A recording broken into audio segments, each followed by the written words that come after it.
It's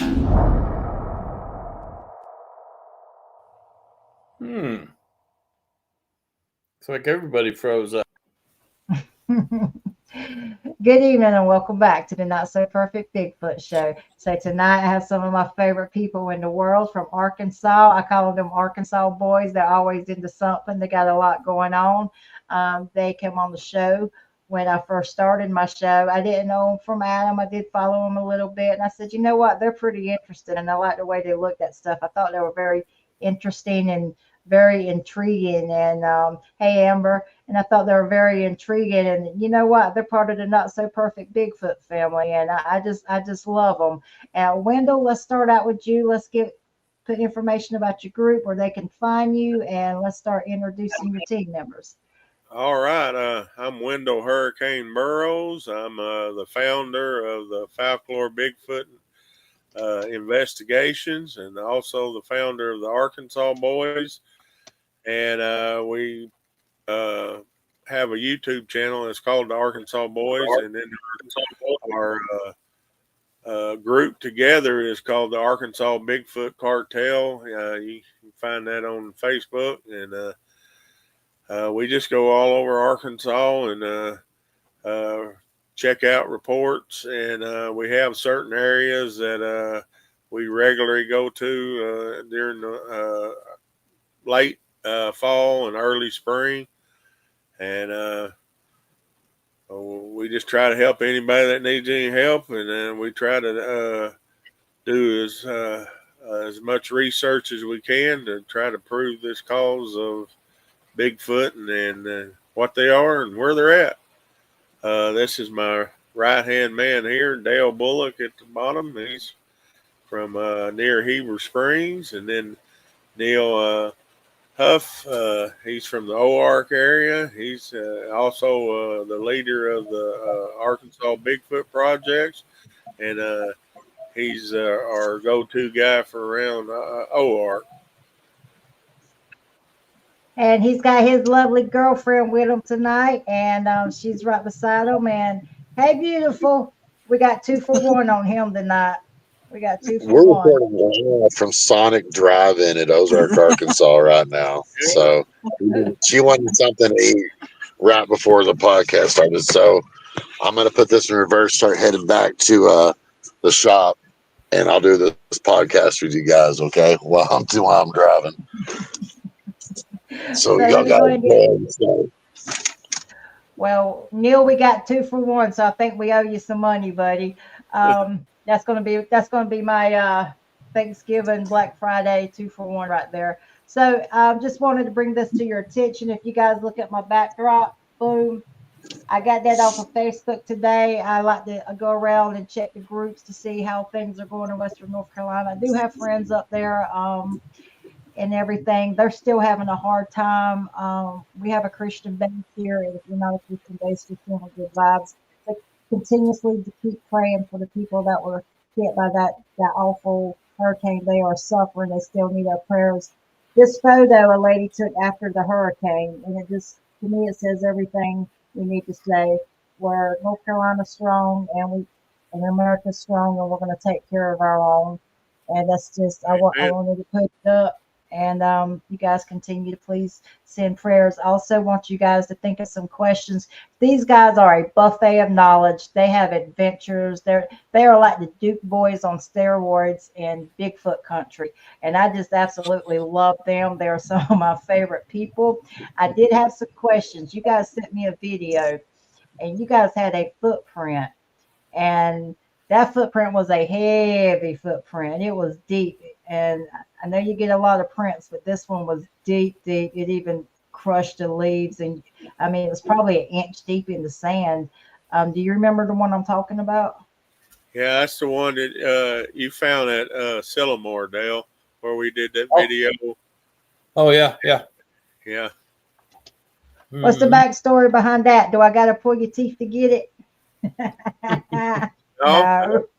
Dale's a better one to tell on the story of that one. I just come up afterwards to video. Is that one where we crossed the creek to find it? Yeah. Yeah. Yeah, that Wendell and I followed that track line up the middle of the river, and up in there, the river just kind of disappears once in a while. It goes under the rocks and gravel and stuff. And so we were just walking up through there, and the tracks just stopped. And I said, that thing had to have gone across the river. So I just kept walking and looked and saw where something had come up out of the water on the other side of the river. So we waded across there and got up in there, and we found, right off the bat almost, we found, what was the first one was about 17 inches long. Yeah. And there was two sets of smaller ones. And it looked like the little ones were running and playing in the mud. And we followed them for a little bit, and I said, well, that looks like that's Mom, and there's the two kids. Where's Daddy at? Way over to the side, man, that thing. I did some math on that, Wendell, compared to Big Red, the things that we do know about him, how tall he is, how big his foot is. Yeah. And using mathematics to do a comparison of the two, just kind of an estimate. He's about 11'4" tall. Wow. That's a big old brother. Yep. He hadn't missed any suppers, have he? Yep. I did get a first question here from Amber. Amber says, I'm looking around Hartford County, Maryland. What are some of the first things you look for to determine if they're in the area? Who wants to take that one? Yeah, probably the structure. So Wendell, you and Neil probably better at that than I am. Yeah, the first visible stuff you can look for is any structures that could be built, and you got to, on the structure deal, you got to look and be sure there's no like storm damage or whatever. But the major X's, that means there's alpha male in the area, or if there's an X that's on the ground, and look at them to be sure that it's just not pushed over. It's actually been brought to the area. Teepees, yes, many teepees. Sillamore, we found a bunch of them. I say many; they're about 6 foot tall as I am, and it's not just they're placed and woven together at the top. They're not just laying up against something, that's already there. So they actually had to bring 3 different deals and make the teepee structure and start from there. And usually once you see one structure, you can pan in a circle that's clockwise, and you'll start seeing other structures, because from one point to the next, they're always visual. So they'll make one within seeing distance of the one you was just at. You got anything on that, Neil? Something that stands out right off the top of my head is if you ever see the top of a tree bend over and it's pretty much leaning onto the top of the ground with other trees holding it down like an upside down U, that would be a good sign that stands out right off the top of my head. We call them tree bends. Any kind of structure really is what stands out to me. Like you're talking about with the X's and stuff. Usually one of the things that catches my attention is sometimes you can just drive right down the highway and you can, it's on the interstate. Sometimes things just stand out to you once you learn what to look for. But something that catches my attention more than anything else is usually the tops of trees being bent over to the ground and held down by another tree, or twisted off into some roots underground or something. Or rock stacks. Stacks of rocks too is another thing you can look for. Yeah, I noticed Amber mentioned the big X on the ground. The last place that Wendell and I went to, up in, I guess it's up towards your house, isn't it? Your sister-in-law's house or somebody? Where we went down in there where I had such a time getting. It's I think old great aunt, Glenda Faye. Yeah. Yeah, there was a big X across the road. So that's something that's probably something. So while they're still putting the questions, hey Erica, and everybody, if I don't get type in and say hey. Sometimes when I'm typing, I totally clear the screen out, but I see you when you pop in, and I thank you for coming here and support my Arkansas boys. I just love them. Anyway, so let's step back for a minute.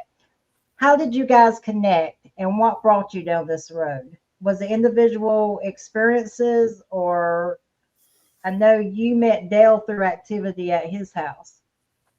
Yeah. The best I can say is fate. I mean, everything just works out and one door opens to another one. Dale on a UFO. contacted me about activity, and Neil, we have a mutual friend that introduced me to Neil. His name's Clint Holloway. But my friend Tony Maddox had knew Clint Holloway, and Tony passed away.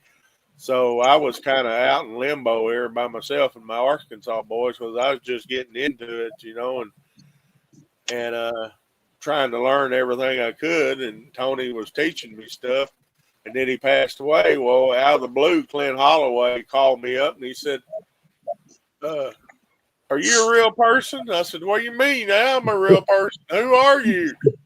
And he said, "Well, Tony Maddox was just bragging up and down about you and everything." And I said, "Okay, well, I know Tony Maddox, but he's passed away." And at that time, Clint didn't even know he was passed away. It was like 2 days after he passed away that he called me, and we just went from there. And then when we went on our first investigation at OARC, that's when we met Neil. So you had so Neil, what got you into it? I mean, did you have a personal experience, or curiosity, or? Yeah, I've had a couple of experiences growing up. My first experience was when I was a young child. Whenever I was deer hunting, I had one walk up on me on a bluff, and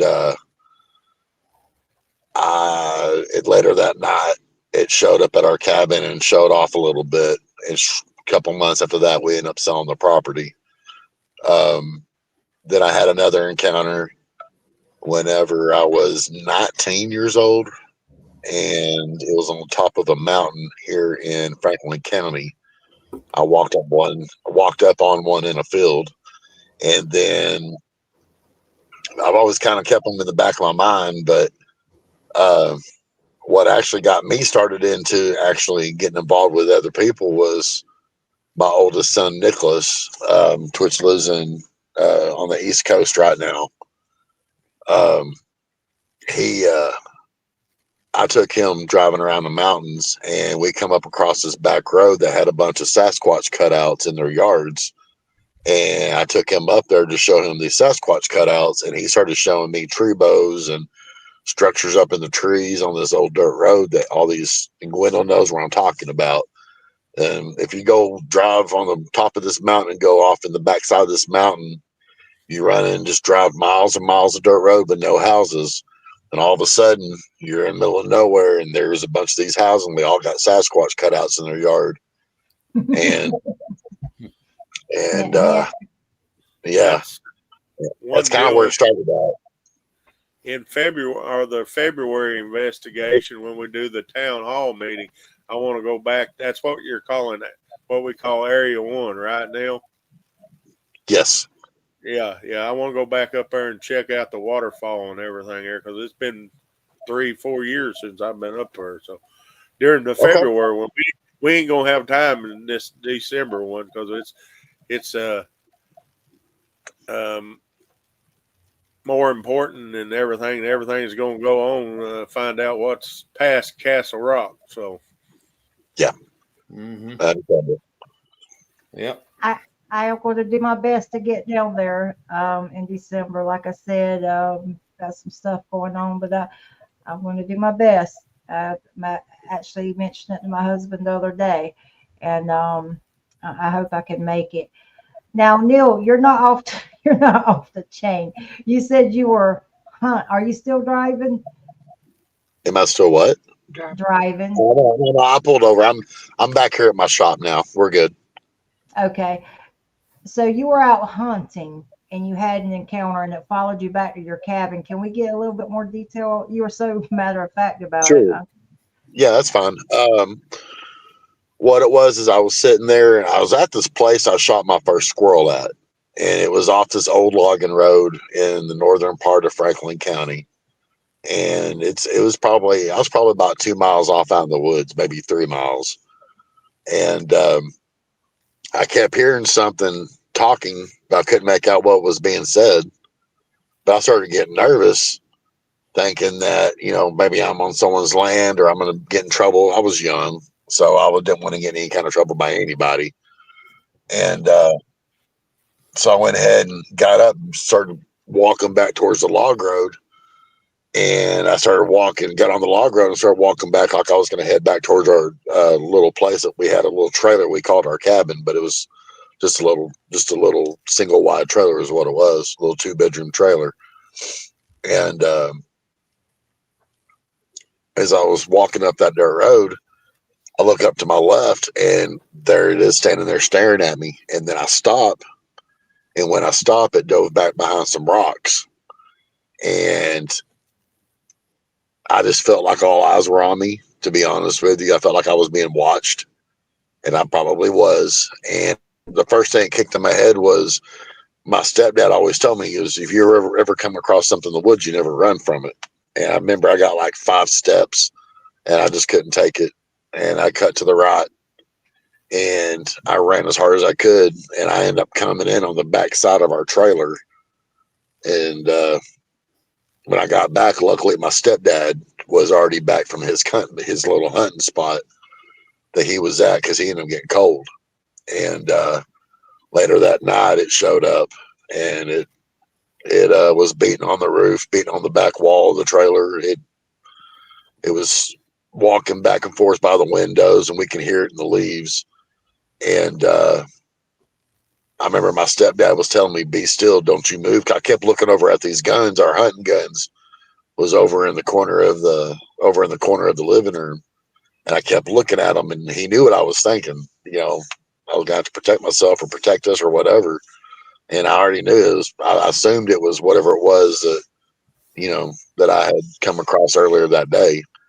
And I had ended up falling asleep in my chair, and my stepdad woke me up later on, told me to go on to bed. And whenever daylight got there, my stepdad come and woke me up, and he told me to get our bags and go put it in the truck. So whenever I remember putting the bags in the back of his truck, I go over to get in the cab of the truck while he's standing up there on the porch of the trailer, and he's watching me. And something I noticed is he had his revolver on his hip, which he always kept a gun in his truck, but he never, ever, ever took that pistol out of his truck unless he was going to shoot it or if something was wrong. But he was also a police officer too. So, but it was odd seeing him have the gun on him up there at the cabin. That just wasn't normal. And he may have went and got it when I told him that there was, because I did tell him that I come across somebody or something out in the woods. I said whoever it was dressed big and furry, and they jumped back behind some rocks really quick, and he's like, well, maybe it had to be another hunter. I was like, I don't know. I don't know what it was. But whenever my stepdad had come down the stairs after I got in the truck, he walked back there on the back side of our trailer, and he was looking at where this thing was walking around back and forth. And I remember him with his feet kicking the leaves like he was covering footprints possibly, or something like that, or a disturbance where something had come up back through there. And like, in case I got out of the truck to come up and look at it myself, but I didn't get out of the truck. I remember when he got in the truck, he told me I couldn't tell no one about it because everybody think we're crazy or nuts. Wow. So that was my first experience when I was a kid. Wow. So PJ, Arkansas. Now, fellow Arkansas little lady, She actually has a channel if you guys ever want to check it out. It's PJ Arkansas. She has a lot of activity on her property. She said Paul, which is her husband, his brothers hunt in Franklin County, and they've had some strange things happening. That's Okay. so that's kind of validation right there. That may be right where I'm covering pretty much all of Franklin County north of the interstate. So if they had something, they may be close to our research areas. Yeah. Especially if they've been hunting, they may be right on top of our research areas, because one of the research areas that we call the spot we call Area 2 is a very well known place to go hunting at if you're a local, but it's kind of out of sight, out of mind, and it's just the access road's in an odd location. So unless you're from this area, you probably don't even know this place exists.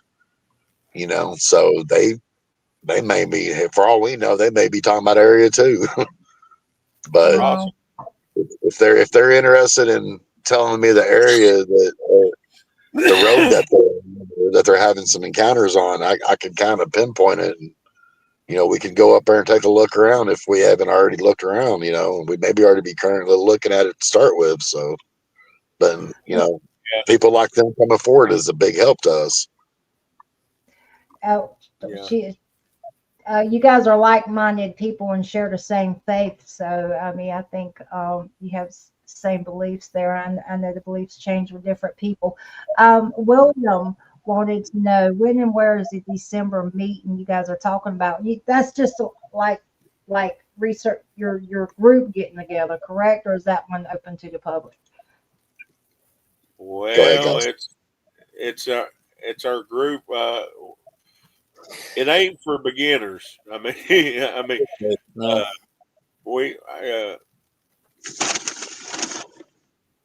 we've invited people. I mean, it's open invitation, and they can message me and go from there. And I'll or Neil, and get their the feel of them and how, if they know what they're doing or whatever, and then we'll tell them the locations. But it's December 6th, 7th, and 8th, and it's near Oark, Arkansas. That's all we're telling people so. It's not an RV trip. It's a rough housing at climbing mountains, and you might break an ankle. Yeah. Do not bring an RV into where we're going, because it will get destroyed. This is a logging road, and this is a very rough terrain. If you're I will say though, if in what we call Area 2, never try to bring a camper in there. We usually stay in vehicles, and we sit in a circle pattern. That way we can get out fast if we have to. But it is a logging road, so you be prepared for, if we have to bolt out of there, the chances of tearing up your vehicle, it could happen. I've done damage to one way in and one way out. Yes, that's correct. There's another side road that I'm going to explore. I just got to figure out where it comes at, and hopefully it'll come out there with Castle Rock is what I'm hoping for. Yeah. But whenever you guys get up here, I'll take you down that Wendell, and we'll kind of go from there. Whenever, go ahead. I'm sorry. No, you go right ahead. But I forgot what I was going to say. Go right ahead now. Sorry about that. I'm sorry. You're talking about not bringing RVs and everything in there. Now I will say, William, they invited me because they kind of took me under their wing. I'm like that naughty little stepchild. They just kind of got to jerk me back on the road sometimes. Yeah. What we're going to do is have our normal base camp, which is, it's rough enough to get there, but you can get there in your vehicle. And then that's Friday. We're going to let everybody that comes with us explore around there and see what happened. Then Friday night, we'll kind of have a small night investigation, depending on how much activity is going on, if we feel it's safe enough. But then Saturday morning, we're going to get up, and the ones that's going to stay at the second camp at Castle Rock, we're going to make our way to Castle Rock, and it's about 3.5 miles walk and rough terrain, and then try to go past Castle Rock and see what's on the other side. Well, when we after we do all that, then we're going to set up the second base camp or second camp that's there at Castle Rock, and be in radio contact and have cameras placed all along the way. And we're going to have we call them they're Velcro strips, and they pull hair off if something goes underneath it, because we're trying to get more hair samples. And Jonathan's got a lot to tell you, Dale, when we get there. He may want you to be there on Thursday. He said he was going to contact you and Neil, but anyway. And then we're going to have, like I said, all that night, Saturday night, and run both camps and be in radio contact and see what happens. Now, Dale, you got into it because you had a firing range in the back of your property, and you done and woke something up there. You needed some help, didn't you? Mm-hmm. Yeah. Yep. For those that don't know, can you kind of go into that a little bit? Oh, okay. Yeah, I had a bunch of buddies that wanted someplace where they could shoot their rifles, because they had a bunch of, AK-47s and SKSs and 30-06s and stuff, and they didn't have any place to shoot. And so they came out to my property out here, and we just set up some targets up there on the mountain, and we stayed down there, and we shot and we shot and we shot. And then the next morning, I found a bunch of trees that had been torn up. Some of them been shoved over. There's one tree that had four great big old gash marks across it, like something took its claws and just raked it. The marks was like 2 inches deep. I mean, whatever it was, it took a swash out of that tree. And I started having all kinds of stuff happening, and I'm like, man. And after a while, I saw Wendell's on the page, and I got hold of him, and I said, man, can I talk to y'all about this? I've got something going on down there. And Wendell and the team met me, and we talked it over, and they come up here, and we went up all on the mountain together and found all kind of stuff up there. It's pretty interesting. Blue-eyed Northern, Miss Pat said we camped at Alex Smith and Falk. I can't say that. Falk, and had a sighting there. Yeah. Say it again. It's Falk. But yeah, there's all kinds of activity around there. You just brought up Jonesville Road. That's where we had our encounter, where we seen one run through a fence and break the barbed wire and run across the field and everything there. And that's not too far from where she's talking about. PJ said that they hunt north of the interstate in Franklin County, if that helps anything. Yeah. That's essentially right where I'm researching. That helps a lot. That's from the interstate all the way up till I hit Madison County. I take it very serious all the way. Redding, White Rock, Morgan Mountain, Oark, B Rock, the backside of White Rock Mountain. You name it, I've been up in there. Horsehead, that's just more confirmation that something's going on in the area. We like to get to. We started working with a new group called the Drunken Cryptids, and come to find out, we was doing research in the same area that's in Ball Knob, Arkansas, and we come to find out we're on one side of the road and they're on the other side of the road. Never met each other, never knew anything until we went to talking and everything, and they have all their evidence and we got all of ours from just different sides of the road. Oh, Wendell, the ones you guys deal with, they are not friendly at all. They can be pretty aggressive. You guys got hemmed up on top of a mountain one time in their nesting area. Yeah, that's, you remember? Here at OARC, that's where we're going. Area 2. Yeah. I think I'm squash bait. Be careful what you wish for me. Yeah.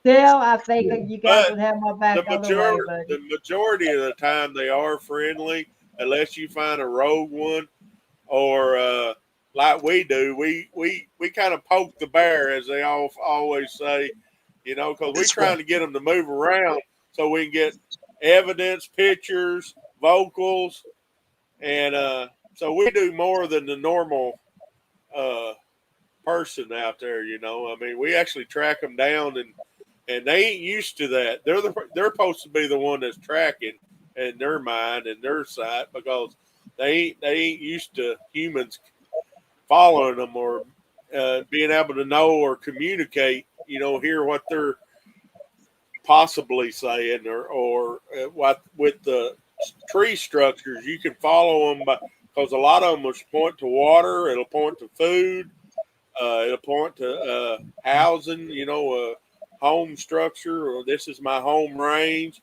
Then you get in close and you get the major X's, and it's the stay out or you're going to get in trouble. And of course, do we stay out? Usually not. Nah, But we you got a guys problem. went up there, and I think somebody was trying to get out, and you guys looked behind his vehicle, and they were tracking beside the vehicle. That was the same incident, weren't it?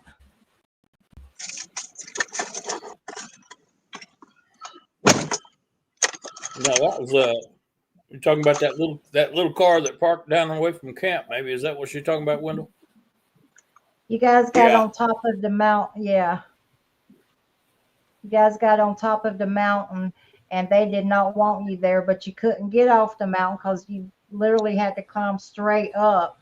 There was no give and take, and you know, it was just one of those things. And you guys had some aggression that night. Yeah, that's when Braden come in to camp, Neil. Or well, Neil come in later, but not this last investigation, but this one before, when me and Dale had all them rocks come throwing in at us, and we had to build the fire up big, and we got the thermal of that one.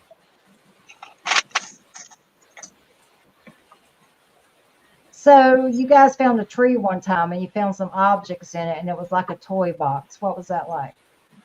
That was up on top of my mountain up here, and we had found a bunch of little bitty tracks, and we found a great old big butt print in the dirt up above on this rock ledge up there, and we just looked like somebody was taking care of the kids and watching them play. And we found a hollow tree that had a bunch of stuff stuck inside of it, a bunch of bottles and old toys and broke stuff, and just it was strange. I mean, there's no other explanation for how all that stuff got in that tree. So we was thinking that was their toy box. Well, I mean, they do display. I mean, they're pretty much almost human, in my opinion. They had the same characteristics as we have. When you seen the one walking through the field and it broke the barbed wire fence, and you saw the stride of that one, can we go into some details about that one and what was going on, and kind of paint a picture of it? All right, yeah. We had that was our first time to ever go searching. I was with all the boys, the Arkansas boys, and they had wanted to do something, and all the hunting season was done, so we ended up going to Fouke. And when we got down there, we met Denny Roberts, the one that owns the Monster Mart, and we got to talking, and we actually knew people. He knew people from Clinton that I knew, and he said, "Well, I usually don't do this," and I still got the map up here, and where he signed it, he drawed a map on a map that was that they have to hand out, and where the recent sightings was in the area within a month. And part of our team went to the actual Ford location, and then the rest of us went to Jonesville Road, and there.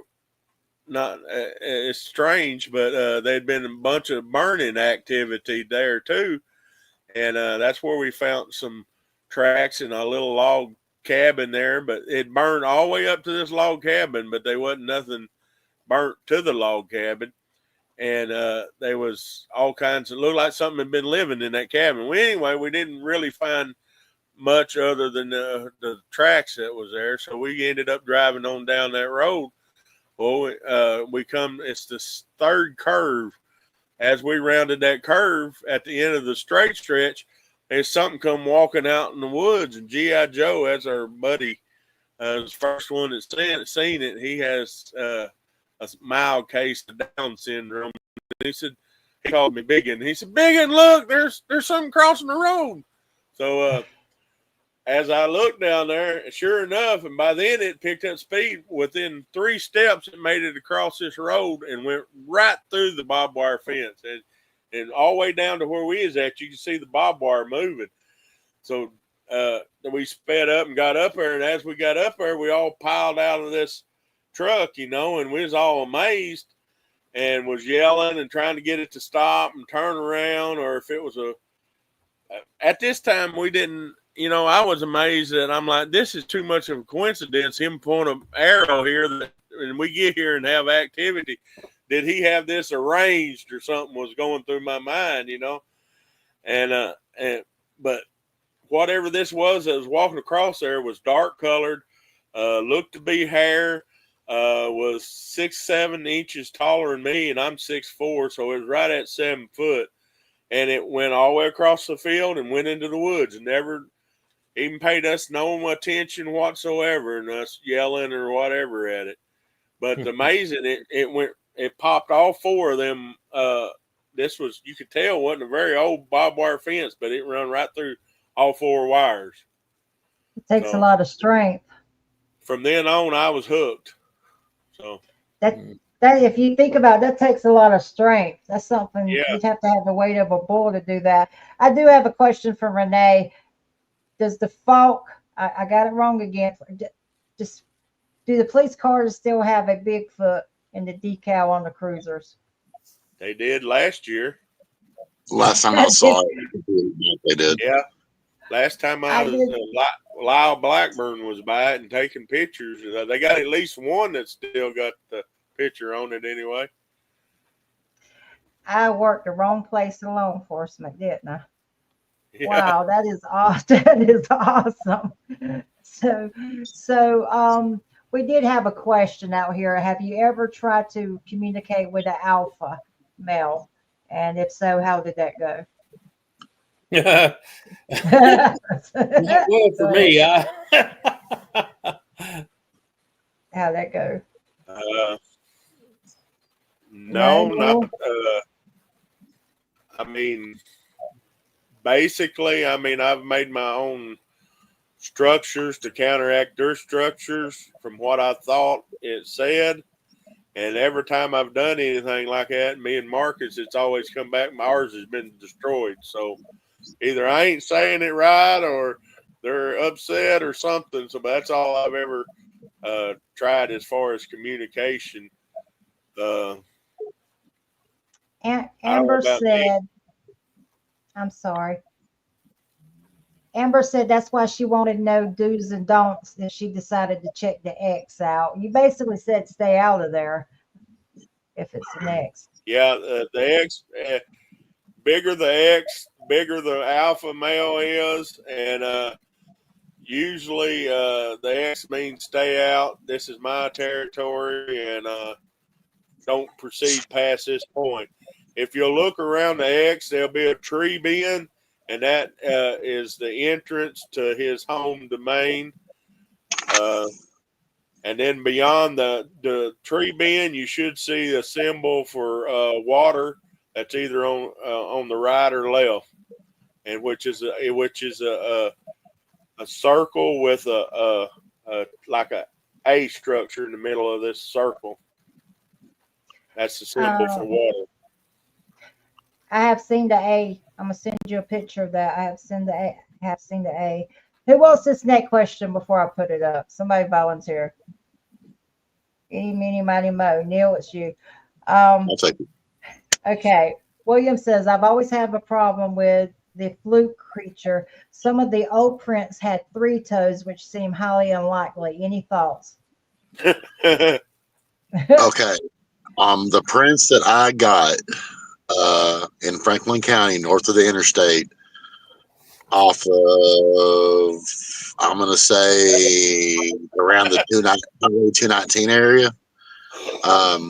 They were 5 toes, but the prints were weird. There was like something inside the arches, like a webbing of some kind. I wish I had them in the car with me. I'd show them to you. I've never seen any. I haven't had any experiences with a 3-toed. Now Wendell and Dell have, but all the ones I've ever had encountered with, like yeah, there you go. Yes, Dell's got a 3-toed right there. Let me hang on. Let me give him full screen for a minute. Because You see right there is the big toe, and there's a toe right here, and there's a toe right there. Kind of hard to see, but you can see that big toe pretty clearly. That sucker was what we call in North Carolina a BMF. Was that 11-footer? No. Wow. Now I know Bigfoot, Forrest Johnson, Florida have gotten William have gotten anyway, they found the 3-toed ones in Florida too.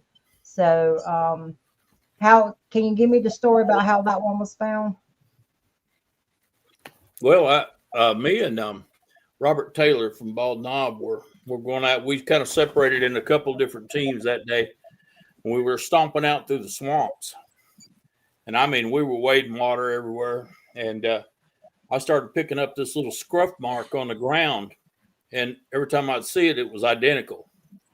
And I thought, something is leaving this. So we kept following it. And finally, it disappeared. Anyway, Robert and I was like, well, if we was a Bigfoot, which way would we go? And Robert says, I think if I was going to go through here, I'd go down there and go in the water right over there and go around that tree and come up on the other side and just walk out that way. And I said, let's go look then. We got up there and there was actually tracks in the bottom of the water. Wow. In the mud, in the bottom of the water. And so we went on around there and went up and we found that footprint on a knoll up there in the middle of the swamp. And Wendell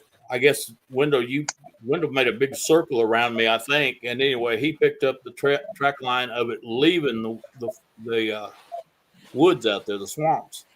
And when we first saw it, I was only seeing just the one track. And we got Wendell and everybody over and we looking at it. I was making a cast of it, and I think, well, this has got to be like a trap accident or something, because it's only got 3 toes. And Wendell found a track line that had left and right feet, so we knew it was actually genetic. And I really like what you put out there while you were looking for another track. Wendell did a big circle around you. Yeah. I mean, that's comes from people that have worked together for a while, that you kind of know what to do. That's pretty cool. But we went up in that same area again later on. Was about 6 months or a year later, Wendell, something like that. 6 months. We found smaller tracks with 3 toes. This one right here is 19 and a half inches long. And those we found that day was about 15, Wendell, something like that. Yeah. And this is the same area that I was talking about earlier that the drunken cryptids was researching on the opposite side of the road. So it went. How do you get the name drunken cryptids? Do I need to just call them and ask them for the? Yeah, I don't know. Because they drink a lot of beer in their podcast. Well, moonshine to keep you warm in the winter. Where they do their podcast is actually a tavern, so they do it from inside from the tavern. I don't know if that's how they got it, but I don't know. But anyway, all their research backed up our research. So it was like, wow. Mhm. So basically, they just do their podcast till they all pass out. That's how they. I don't know. I don't know. Okay. All right. So this is why someone told me, actually he was from Arkansas that had, I think, Wendell, I called you about it, but this was his theory. He's the guy that got out looking for the pig, seen the pig cross the road and ended up almost face to face with one. Yeah. He believes, and I guess, what is it called when the mountain keeps dropping down like a shelf? Like a tier here, then it goes down another tier, then another tier. It just keeps deeper in to the side of the mountain, between two mountains. Does anyone know what I'm talking about? I know what you're talking about, but Like the ridges, like you. Down into a holler, you mean? Well, yeah, but he's talking about Sure. like where you got the two mountains, but they're like tiers. They can go from tiered and down a little bit, and there'll be another tiered and down a little bit. Yeah. But he believes that's where they go in hunting season. Do you guys have an opinion on that? Because he says it goes really deep in there. What, you got that grin, Neil? You got to answer first. Area 2 is, I try to be real careful what I say. Area 2 is kind of like that. It's kind of like I said earlier. I'm trying to be real careful what I say, but it's like that.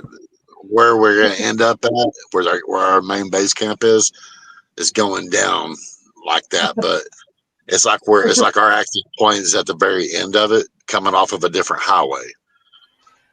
So it's a possibility they could go down there, is what we're saying. Yes, definitely. I think definitely a very good possibility. And also answering the question earlier about have we ever tried to communicate with them?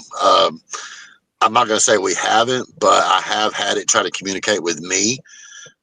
Wendell's got the recorder. I think there was one of the times I was setting out a recorder in base camp, and I started talking, and it started whooping at me from across the creek. And it was very, very, very close. It was close enough that scared me because I wasn't expecting it. I was by myself. So as far as it communicating with us, yes, it has. Wow. Just in different ways. We've had it where it's left. We had a camera up one time in a tree. It left a bunch of feathers behind the camera. Yeah, right behind. Yeah, buddy of mine out there from New Mexico. The last time he spoke at a conference, he was talking about the piles of feathers that they left, and that just struck me solid. I think, oh, he said that's quite common out there in New Mexico where he's at. He said they'll leave little piles of feathers. That was the first time we ever had that happen, but it was amazing. That, I mean, yeah, there's no there's no other reason for a pile of feathers to be there right behind your camera. Yeah. It's like a communication. That's so Neil, you've had a lot of interesting things going on. Yeah. You're a Bigfoot magnet. You know, that friend of mine out in the Carolinas out there that lives out there by the Uwary Forest, she has audio from her back porch, and this thing is saying, "Won't you come play with me?" I would move. Yeah. And it's actually, and her name is Julie, and you could hear it saying, Wrench. Julie. Wrench. Huh? Julie Wrench. Yeah, Jules. Okay. Brian Barber says, I wonder if the Bigfoot activity the moonshiner gets that we never hear about. I actually had a law enforcement officer, Brian, that was out on the back part of the Cape Fear River, going toward a moonshine still, and he had a very big log thrown at him through the woods. And if you ever walk around Cape Fear River, it's almost like a rainforest. And he said he's never seen something so powerful that could throw a log like that. But he got also the moonshiners. I would say yes. Do you guys have anything you've heard about the area with the moonshiners? Not in our area, but in the Ouachita Mountains, yeah. my son and all his bunch was down there coon hunting and ended up running across a bunch of moonshiners that was running for their life out of there. And that's what they don't know what it was. The strangest bear ever seen come in and tore camp all up. But none of them could say it was a bear. But my son and them ended up leaving out of there. And these were the moonshiners that live around there. But my son won't go back to the Washington Mountains either. But he don't believe in Bigfoot. He said there's something out there, but I don't believe it. But I ain't going back to the Washington Mountains either. He said, I tried to get him to lead us down there. He said, I ain't going nowhere around there. Yeah. We know about the big logs being thrown at you, though, don't we, Wendell? Yeah. William Robinson, I noticed you said something about we were kind of a group. We're always taking room, man. We don't charge nobody to come and research with us. It's free. We don't put pressure on you to stay overnight. If you get to where you're just uncomfortable, that's fine. We don't put any pressure on you. Also said, I don't remember who it was, but someone said something about they had some experiences on White Rock.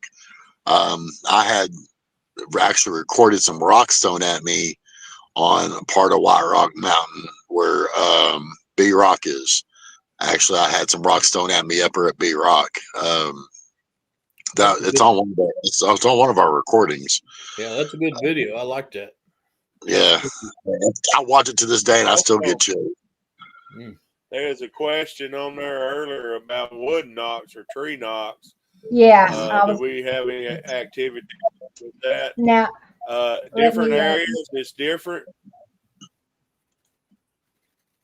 So now Johnny has actually had a Class A sighting. He's a researcher from up the road from us, and I love me some Johnny. He says, do you hear many tree knocks? If so, are they single or doubles? I'm going to answer that. I'll be right back, okay? Okay. I've noticed up on White Rock Mountain, they will, when I put recorders up there, there's always 3 or 4 squats that run around in a group up there together up on Shores Lake Road. And as a vehicle is traveling down a dirt road, you can hear something do knocks as this vehicle is going down this dirt road. It's almost like they're communicating with each other, letting each other know where the vehicle is at this point. It's almost like a checkpoint that these things are communicating throughout the wood. I've got that on recording too. That's actually my very first time I ever put a recorder out. I picked that up. I picked that up on White Rock Mountain Road. It was picking up traffic from Shores Lake Road. Yeah. The first time we went to Area 2, that's the most activity that we had from a tree, what we consider to be a tree knot. Marcus was chopping wood, and as soon as he got done chopping the wood, we got him to make a whoop. And when we did, the big pine that we all know that's right there by camp is where the one was at that let out a whoop scream and jumped out of there. And that's when I turned around, grabbed my shotgun, got underneath the truck tailgate. I don't know where Clint went. Marcus was running around to his truck to get his gun.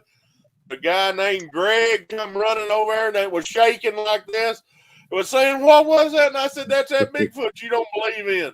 So that was to what we think was a tree knot. But the most activity, like I said, different areas, you hear different tree knocks or whatever, or more or less. It's like the clan.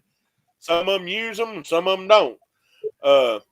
But at Sylamore, we actually was doing tree knocks and called some from way off, and they answered us, come all the way to the bluff line above us, and then got run off by somebody driving up the creek. I ain't gonna mention no names. He might be watching, but don't drive up the creek anymore, man. But yeah, different areas. Usually it's just one knock. The most that we've ever heard was 3 knocks that was answered. So yeah. I think it's a lot like Neil said, though, that about just letting you know the different locations of like the car traveling down the road. I was up hunting. I was up hunting last year. I went up bow hunting up on the mountain. And as soon as I got up to leave, I realized it was a little bit too dark. And I got up, and as soon as I got up, there was over to the east of me was a loud knock, just one single knock.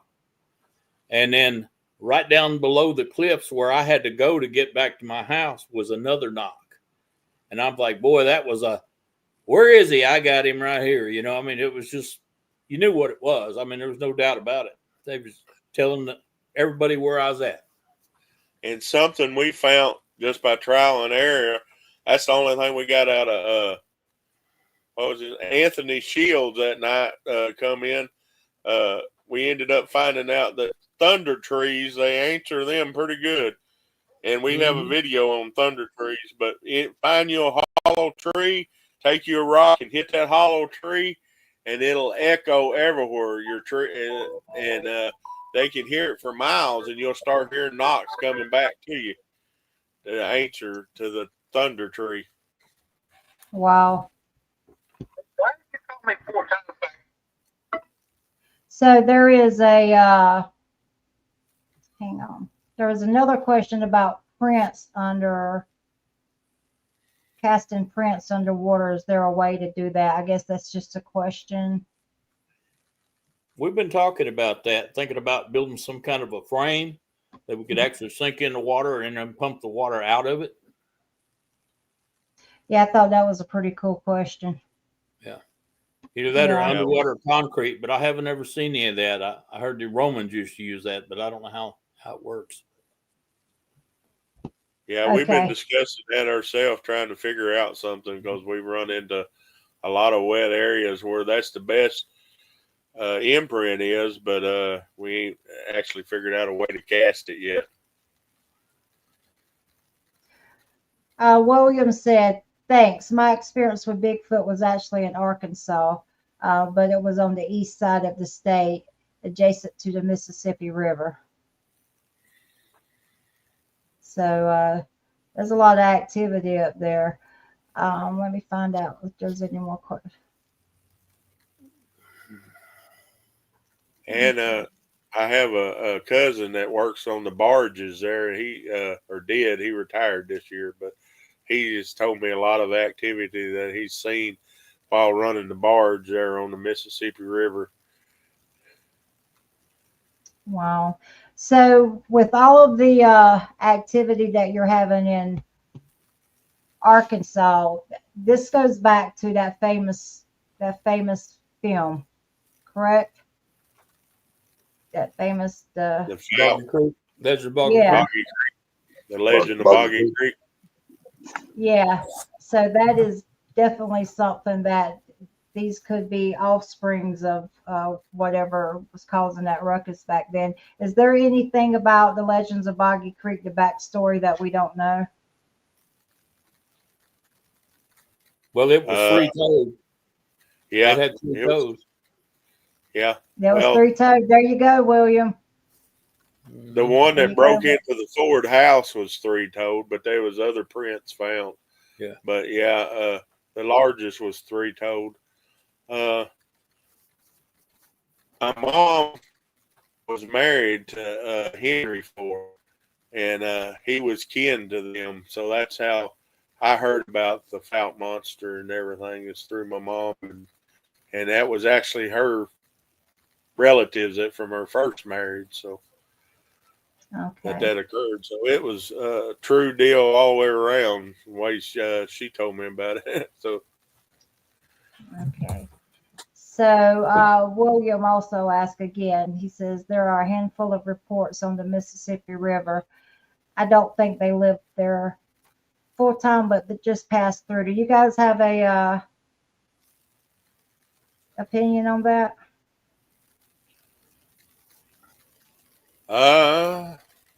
Yeah. I haven't been able to actual research it, and that's where G.I. Joe is now. He keeps wanting me to come over there. He says he's got all kind of activity, but I hadn't made it over there yet. But talking with my one cousin that for years he retired from there, so he drove the barge for 30 years, and of all that, he's had about 11 different encounters over the different years. So possibly they just use it for moving around, or they may be an island around there that they live on that's out in the Mississippi, because the way he was talking about, there's some island there that he believes they live on. So I hadn't got the research over there. So that's all I've heard about it. Okay, so I missed your conversations about the wood knocks, let the dog out. It's old doggy. So you got that answered, right? Yeah. Okay, I'm trying to find any more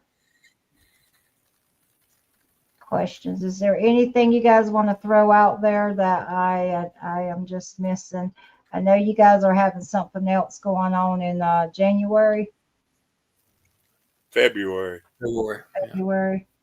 7th, 8th, and 9th. And now that one will be open to anybody, because we'll probably camp at Redding the way we did again if that campground's open, and then leave from there to go to our areas. So, and we're having a town hall meeting on February 8th, that Saturday, and it starts at 1 till 3. The Drunken Cryptids will be there. Supposedly a lot, probably will know, Todd Neese is going to be there. And me and Dale and Neil will be there hosting everything and then answering any questions. There are two questions I wanted to ask for me. You got a call for a reservation in Oklahoma because they needed some help. I never heard the story behind that. Can you kind of touch base on that? Yeah, my cousin LaDawn, her family, her husband's family is all from there, and they ended up contacting because they'd had something that was looking in the windows of the reservation and everything that was there, and they contacted me, and through her to come out there and do an investigation, and we got everything ready to go out there, and a snowstorm hit, and we didn't get to go, and we hadn't been able to make contact with them to get anything scheduled again. But hopefully they'd still want us out there, but they just hadn't contacted us no more. Okay, and just an old fart said, this is leading up to what you guys were talking about. Maybe a roll of flashing, some Gorilla Tape, make this around, soak the water, and something like a Bondo that sets chemical. I guess that's hair collection. Yeah, for the No, that's an underwater tracks he's talking about. That might work. Yeah, flashing would be easy and light because it's in a roll, and you get it about 6 to 8 tall, and you can stick that into the ground and then pump the water out. Wow. You can get them little pumps, to pump out like gas jugs and stuff. Just Yeah, stick it in, and I think that would work pretty good. I've been looking around at that, trying to figure out what to do with it. yeah, that's a good idea. Yeah, the flashing, because it'd be easy to mobile instead of having wood like we was talking about. Yeah. That's pretty cool. If you do that, let me know. Mr. Mission Control, he says, I encountered a Littlefoot at Parker Bottoms by the Beaver Dam in Arkansas 2 years ago. And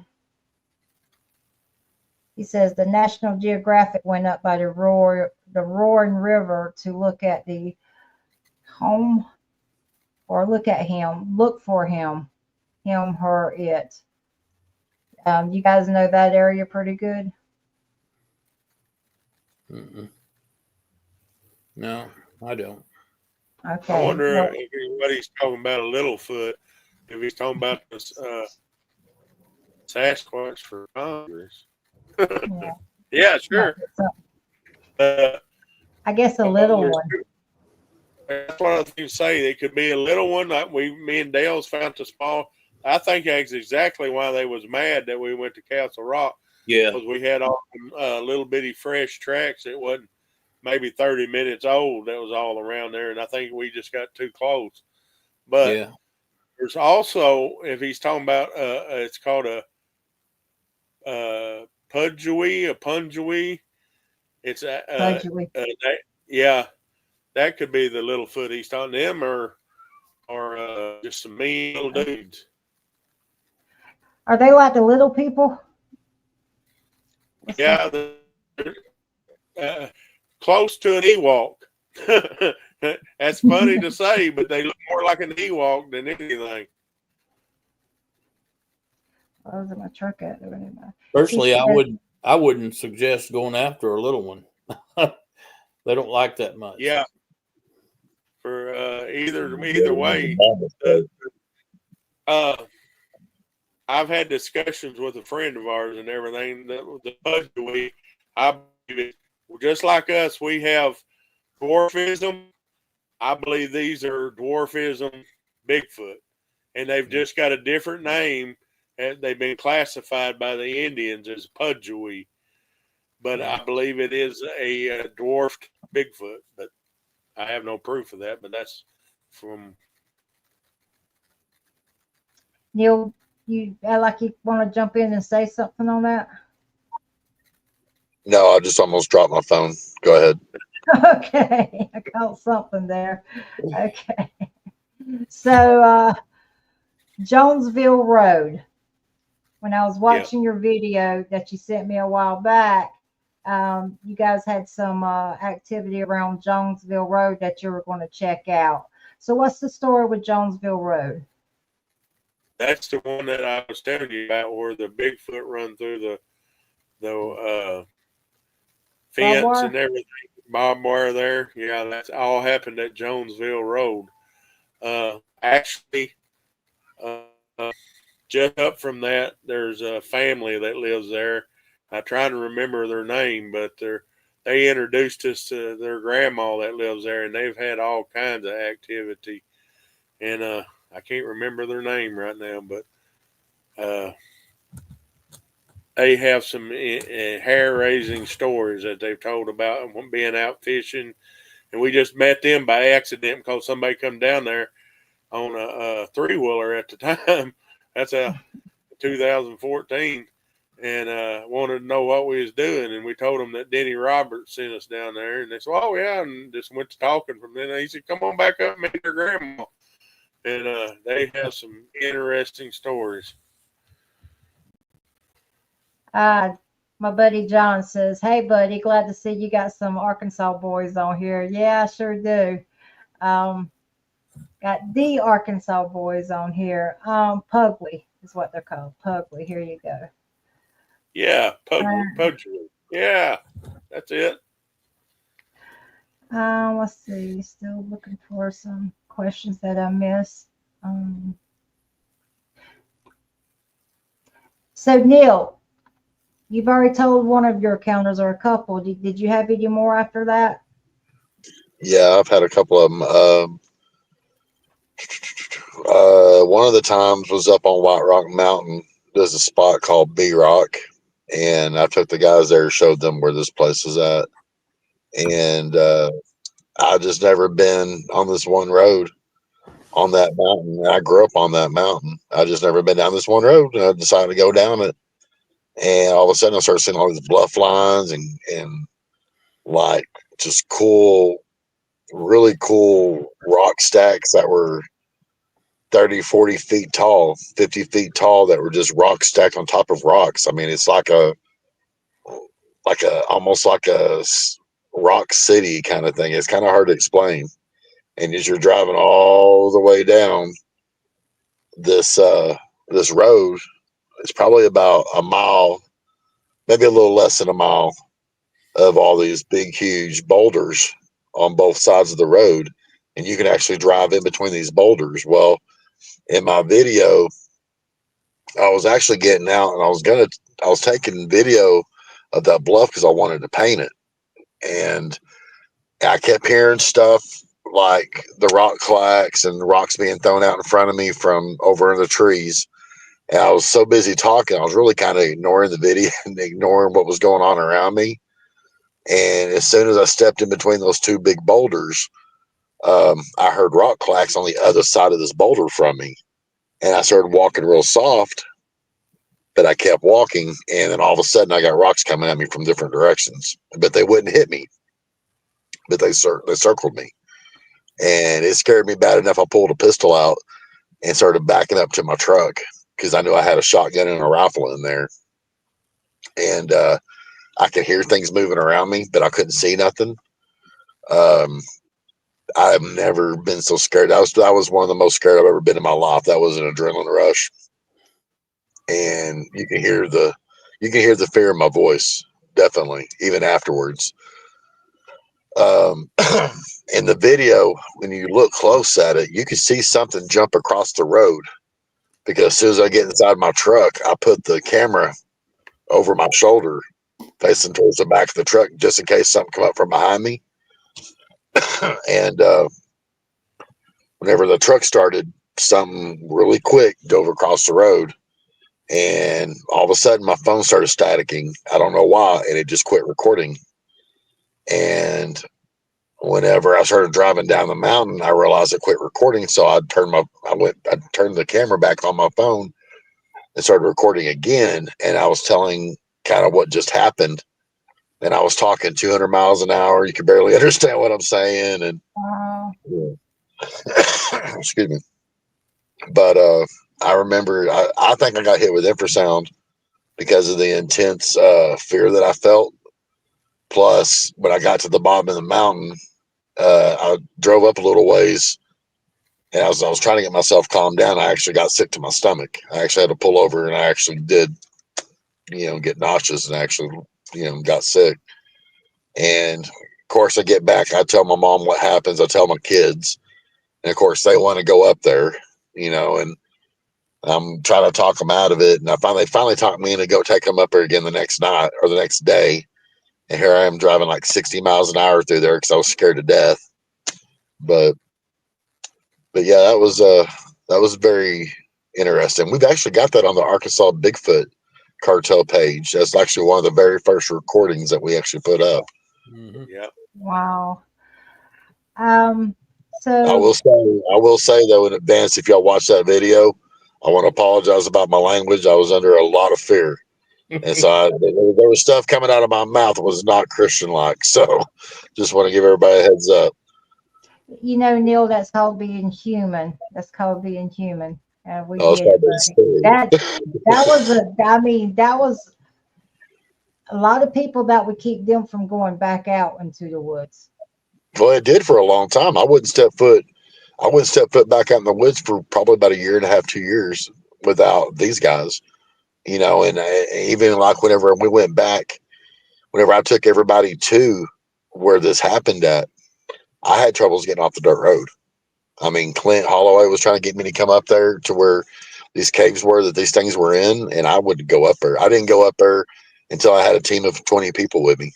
And we had, or I guess 20 people. I don't know how many people was with us, guys, but we had a lot of people with us. And that was the closest I ever been up to those caves, was whenever all of us was up there. Yeah, that's when Anthony Shields come down that night, and we had had the drone that flew up there. Yeah. Yeah.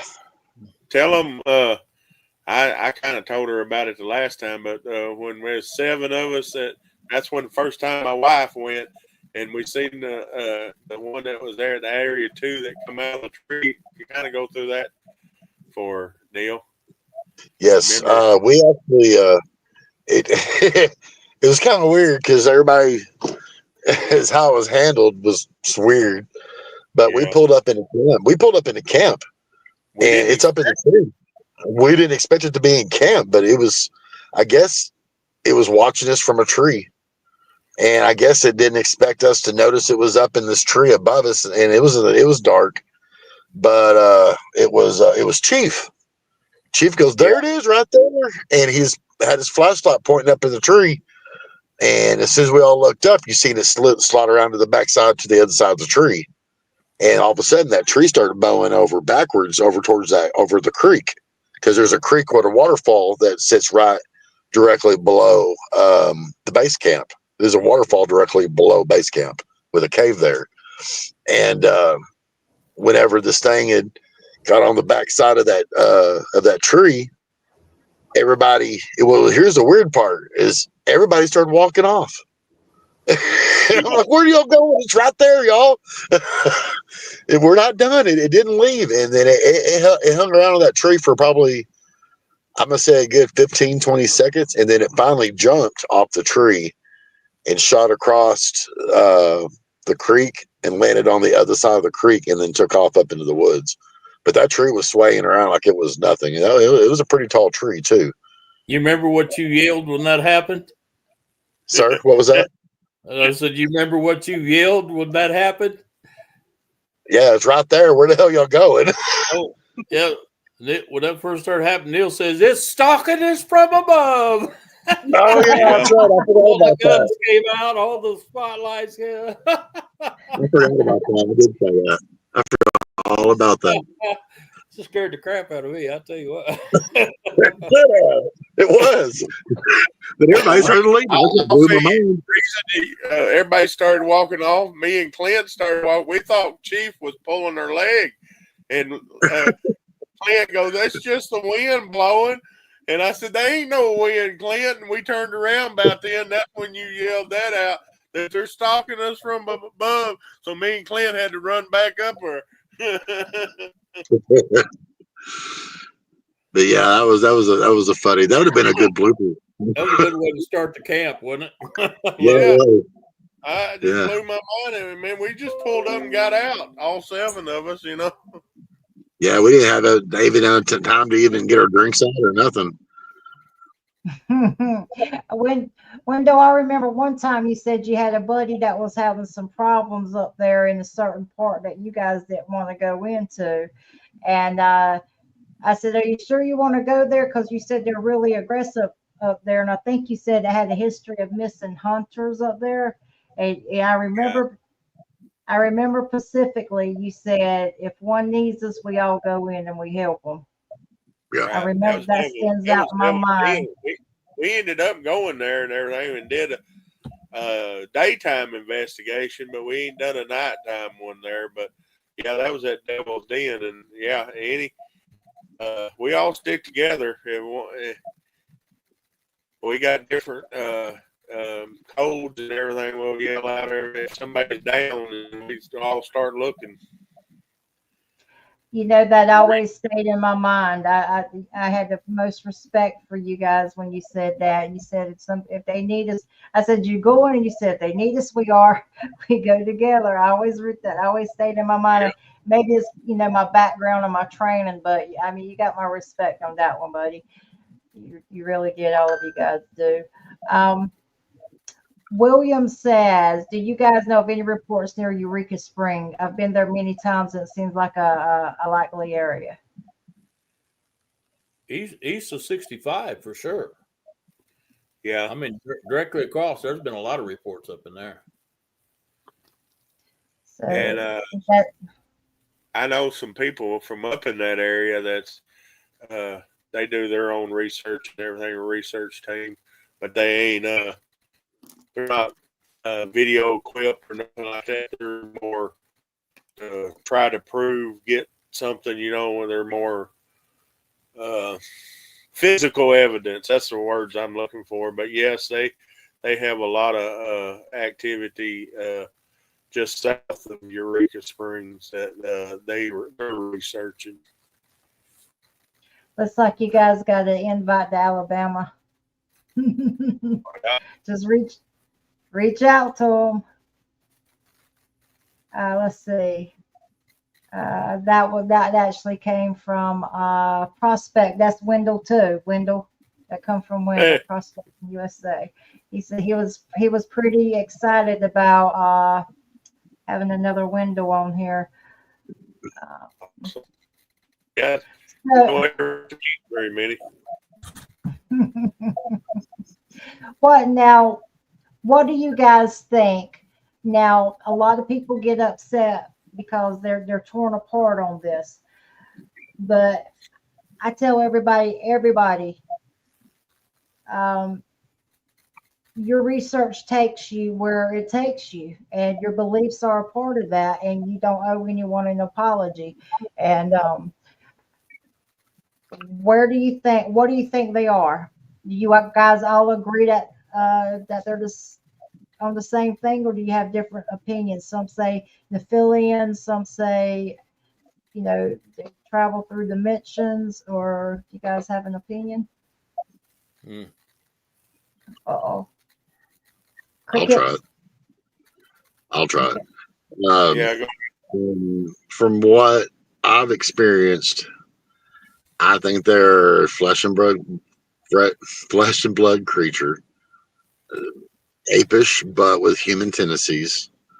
A mixture of probably a little Heinz 57 of something it ain't supposed to have in it. I don't know what's going on with it, but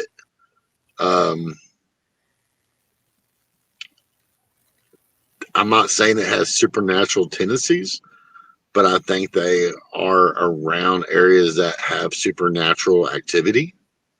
For example, when I've seen orbs, and I have seen orbs, I've seen them more than once.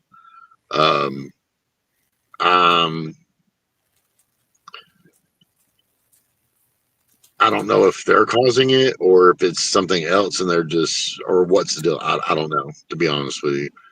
I don't know. Maybe I shouldn't try to answer in that, to be honest with you. I don't really have a good answer.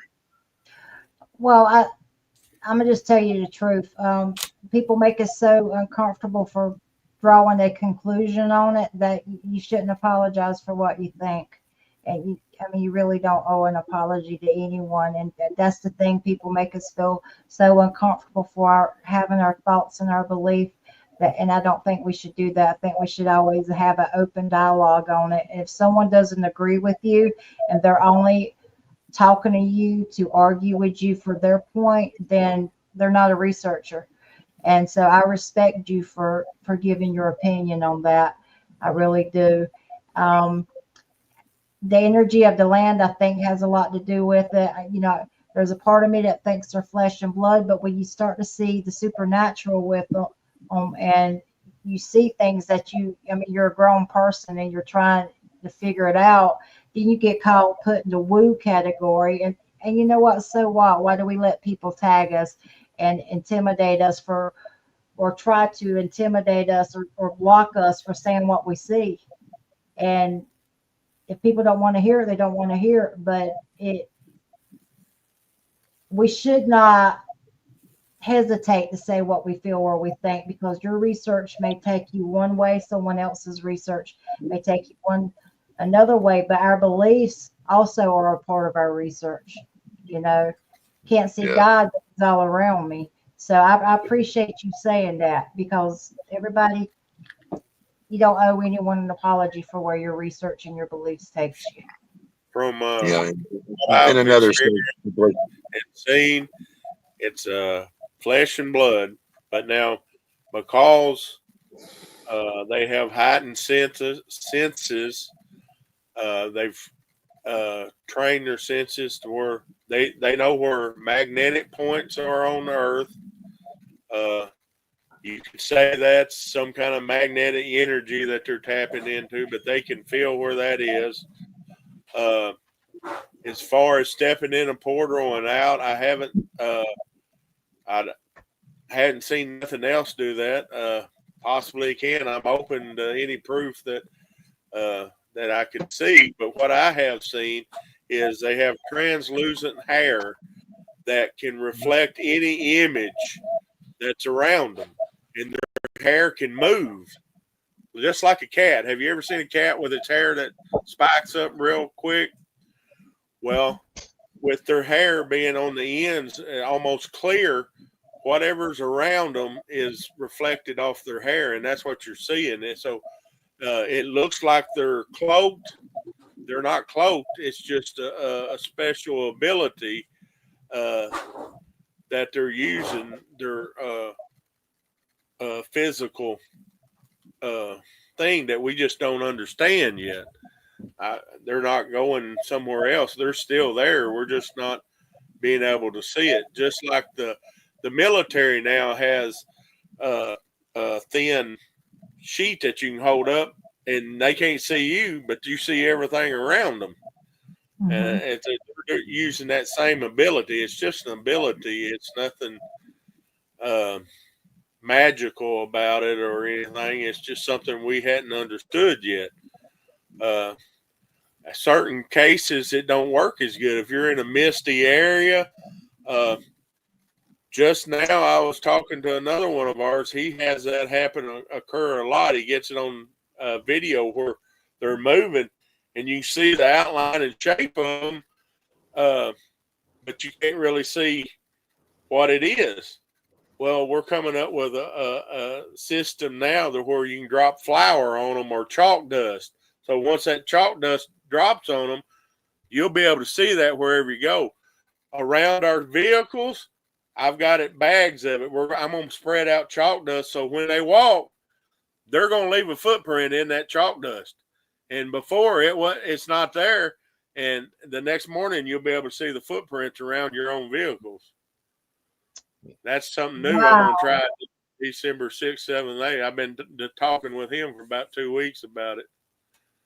Wendell, you take it to the next level, don't you, buddy? Yeah. I try to figure out, I believe there's a physical explanation for anything you find. So, and I try to figure out a simple way to prove what's happening. Mm-hmm. Well, with Jonathan's research he's been doing on the hairs that I gave him, he showed it under different light spectrums. The hair just disappears. Yeah. I mean, under the microscope, it takes on the background of whatever it's on. That last sample that you got from Ball Knob is who I was talking with about this. Mm-hmm. They're showing me this on video. How it just disappears when you hold it in the right light. The hair is just gone, but it's there. Yeah, I've had this conversation with people saying they were disappearing. 75 animals that he's compared this to and sent samples off, and it's not none of them 75 animals. Sweet. Lost you, did Wendell? Yeah, I think you froze. He was saying they compared them to 75 animals. Yeah, 75 animals in a database, and these hair samples that Dale has from the Ball Knob area where we had that 3-toed track don't match none of them 75 animals. He went through giraffe, bear, lion. Mm-hmm. He told me it was comparable to other samples that were supposedly Bigfoot. So, I think we had something there. The only one that he's found anything close to it is Mel. One more time. Dr. Meldrum's hair sample. Yeah. He compared it with Dr. Meldrum's hair sample that she had on her last deal, and I mean, he says it's identical as far as visual under a microscope. His compared to hers is. Do you also think vibration has something to do with the hair that helps it make? Because you made a reference to a cat and how their hair stands up. Yeah. Possible. Yeah. Different tones. Back on the tones there. Not this investigation, but the one before. Well, the night before we had the rocks thrown at us, and then everybody coming to camp.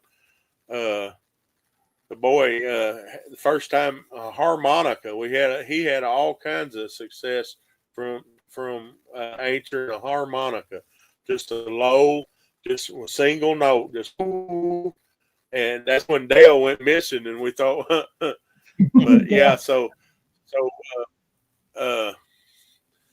tones is something very interesting that we're going to be researching, yes, and vibration, so possibly. Yeah, that could have something to do with visual. Have you ever seen a speaker and you're watching it and you actually see the vibrations above it? A deep bass speaker, they possibly could do something like that because we're getting into infrasound. How powerful is their infrasound? That may be why we can't see them. It's vibrating molecules around them that we can't see. So it's all up in there. If you go back on our channel, I think it was last weekend we went live and we were doing the toning out there, and it was pretty cool. But you can actually do the tonings like a high frequency. I think it's the 435, which is a good frequency, then the low frequencies. But we were trying the toning out there. We got what possibly could be 2 knots, but we don't know. But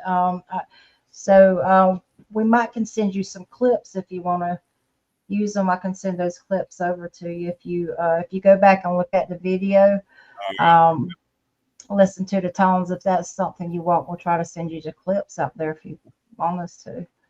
So good. All right. Yeah. Let's see if we have any more. Do you guys have any more questions? Any more questions? So Dale, what's your opinion on what they might be? Well, I think Wendell and I agree pretty much that they're the best explanation I've heard is they're descendants of Esau.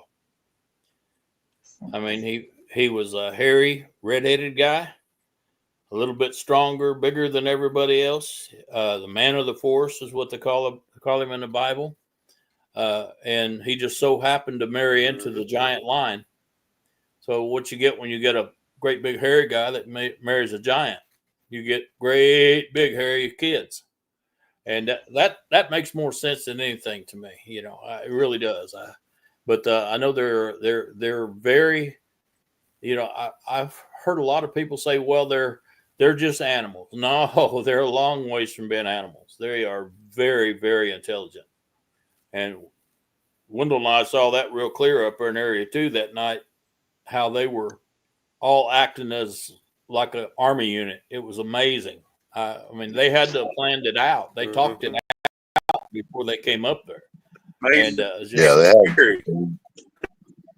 So, you know, it's just don't know exactly what they are, but I know they're awful big and awful fast and awful smart. So that takes me to the watchers. Would that be the same thing as a watcher? Huh? You have the Nephilim and then you have the watchers. Do you think, is that the same thing as a watcher? You talking about in Genesis? They're talking about the watcher. I think so. Yeah.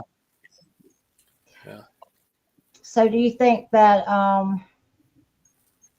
there's a possibility that, I mean, let's just open the rabbit hole here, guys, okay?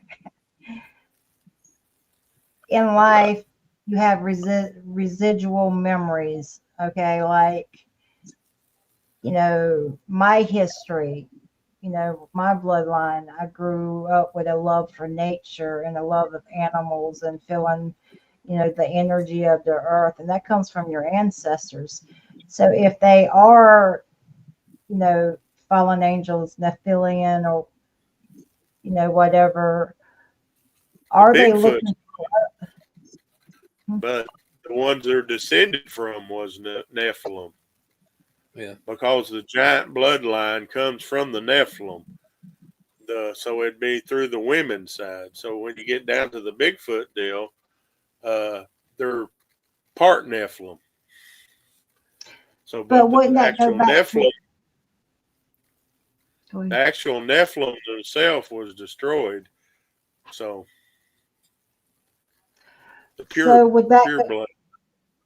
Okay, so would that go back to the possibility that they're fighting good and evil and they're looking to us for answers instead of us looking for them for answers? Or what if they're looking at us for answers? Possible. Does that make sense? You get into the book of Enoch, and the only way one of these can be saved is if they protect us.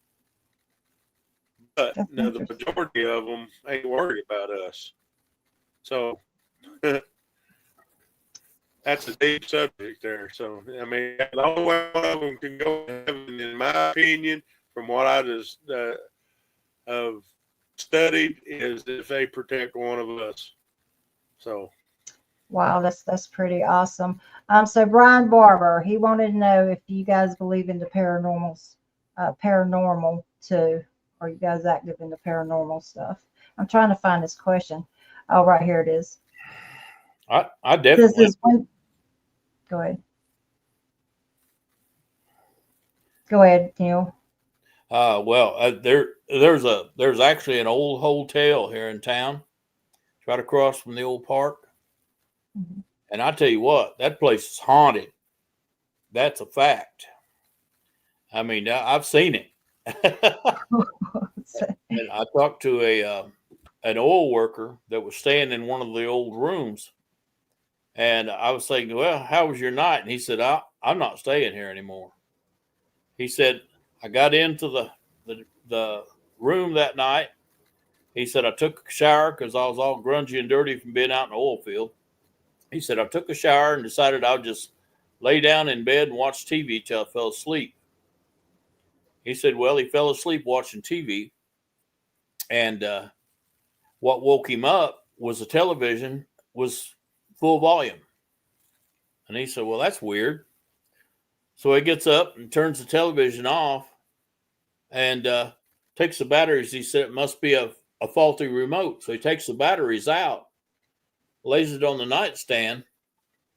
About an hour later, he was awakened again, the television full volume. So he gets up and he says, "Heck with this." He goes over and unplugs the television.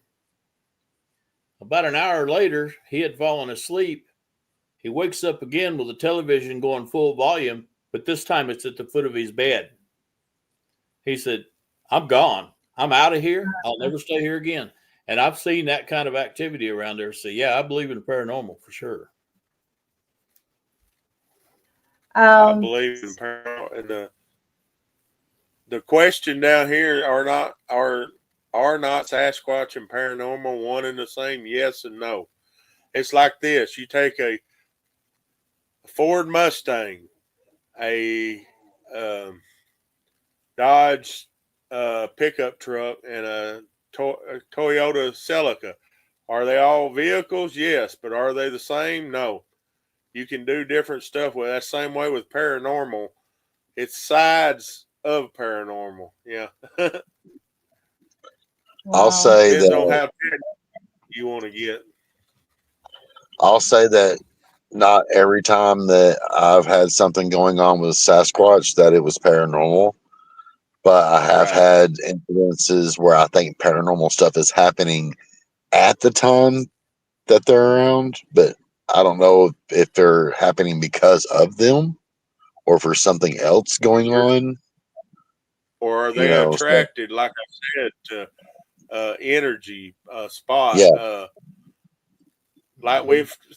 Like Jonathan thinks about Area 2, that there's a meteorite buried that crashed there in Area 2 because of all the readings, Geiger readings, and there. Why would they keep coming back to Area 2?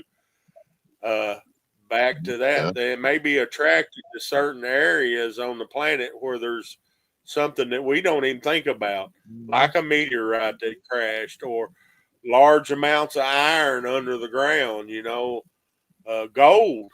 They may be large deposits of gold somewhere, and they're attracted to that or something. It's a physical energy that they can sense, or something that builds up that they come to. So the question is, like you said, are they creating that, or are they just attracted to it? So that's something we need to figure out. I noticed on one of the recordings that I have, you hear something. There was a place that somebody had built like some kind of little fire pit at the very beginning of the going into Area 2. But I also noticed there was a trail going off in the woods back behind it, a very wide trail. So I put my recorder on this on this fire pit, and I drove back deeper into Area 2. Well, while I was gone, something come out there and was hanging around my recorder. I can hear it walking around bipedal, and later on you hear me coming back to get that recorder. As I'm leaving, it's one way in, one way out. Well, as soon as you start hearing my SUV pulling up, you hear a woman's voice in a language that I could not understand say something, but it sounded like it was almost like the recorder picked it up, like it was picked up in waves, kind of, maybe.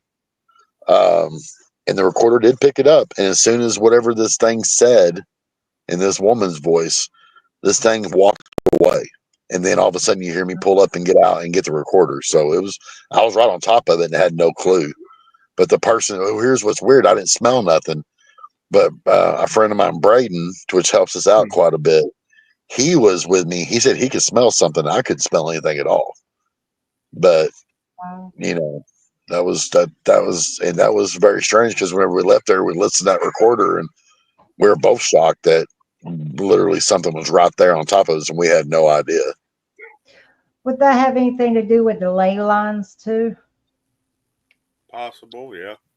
Possible, being that where this location is, and this area that we researched, called Area 2, is known for a lot of Indian activity back years ago. I remember my stepdad telling me stories of that the Indians used to pass through there a lot, and that they lived down inside there. And there's actual markers throughout the county where it talks about, like, the Blackfoot Indians were hanging around like Redding, and there was there's supposed to be some lost treasure somewhere hidden, or hidden treasure somewhere up there in the northern part of Franklin County. And I don't know, it could be a bunch of wise tales too, for all I know. But as far as having weird stuff happen in there, it's legit. We've had some weird stuff happen in there. That's a different question. I'm sorry, go ahead. I said, that's a different question that I've never heard before. Has the team had any experience with Bigfoot in the color blue? I know we've had that happen too with the color blue, but does that seem to be normal with you guys? Okay. Whenever me and my son Nicholas, whenever we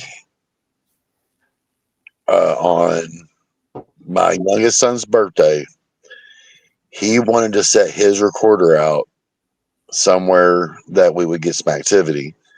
And I'm like, all right. So I took him up into Area 1. And as we're driving down this dirt road, we're coming up into the area that is very active.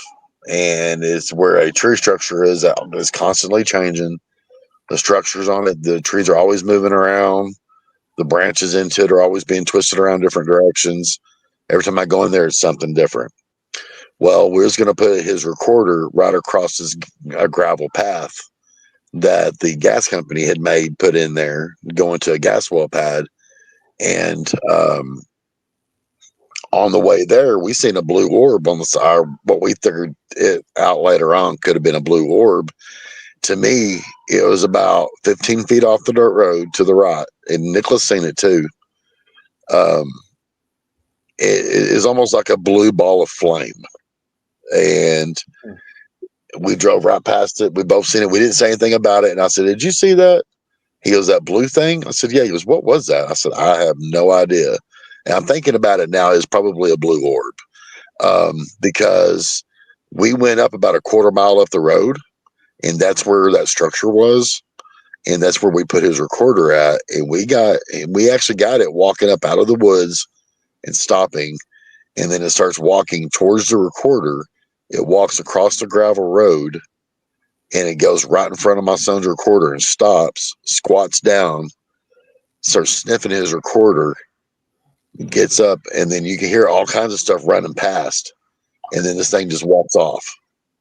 And then later throughout the rest of the recording, you hear whoops, tree knocks, hollering. And there's not a house for miles up in this area where I put this recorder at. So yeah, the color blue I do associate with Bigfoot, being that whenever my son had gotten his recording, we did see a blue flame orb thing 15 feet off the road that was hovering about 1 foot off the road or off the ground. I've never So yes, thought about color or anything. This is amazing when I'm going to tell you this, and y'all two think about this. Okay, Dale, when your tent was pulled, what was to the left of my van? What I take everywhere? The blue tarp that we use for outhouse. Yeah, well, yeah. At OARC, the pop-up blue, the new outhouse is where we had the one come and we got on thermal. Yeah. We've never thought about blue. There you go, Brian. There you go. We've had that blue tarp for outhouse or the new blue outhouse. Oh, well, my tent was blue and gray. Yeah. Well, there you go, Brian. You just connected a piece of the puzzle, buddy. There's more questions. Thanks a lot, Brian. Yeah.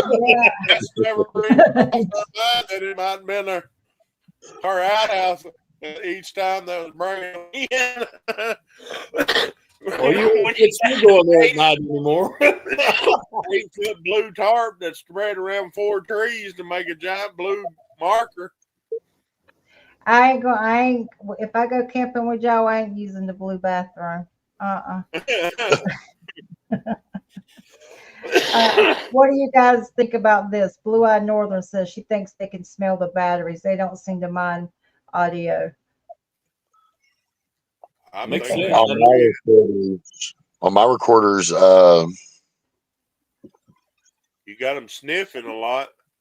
Yeah, I do have them sniffing the recorders, but I've also got sounds of them grinding. I think there were rocks above them, but I never set my recorders on the ground. I always stick them up on a tree branch with a rubber band, or a hair tie or something like that.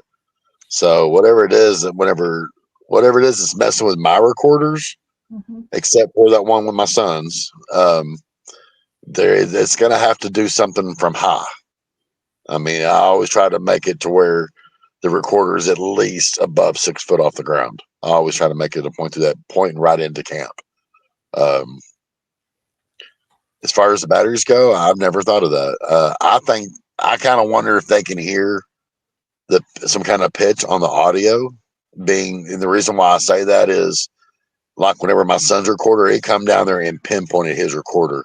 I had it hidden inside of a burnt tree stump, and it was an hour and 45 minutes after we left that this thing had walked up to the recorder. So it's not like it sat there and waited for us to leave, then walked up to it.